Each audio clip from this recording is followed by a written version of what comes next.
როგორ გავიგო მარტივად და სწრაფად, როდის მჭირდება წინადადებაში to me და როდის მჭირდება for me.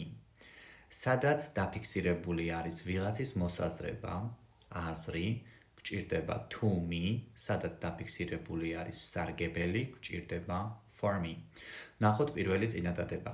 It seems important to me. რატომ to me? იმიტომ რომ ვთარგმნით ქართულად ეს ჩანს მნიშვნელოვანი ჩემთვის. ეს არის მოსაზრება და აზრი რადგან დაფიქსირდა, ვიყენებთ to me-ს. მეორე.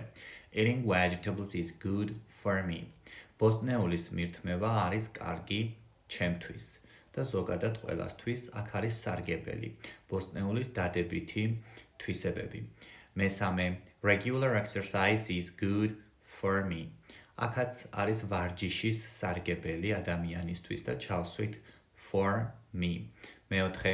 It looks attractive to you. ის გამოიყურება კარგად. ანუ გიხდება ესე რომ ვთქვათ რაღაცა, აქ არის მოსაზრება დაფიქსირებული და რადგან აზრი არის, ჩავსვით to. რაც შეეხება მეხუთეს, დააკომენტარეთ სწორი პასუხი.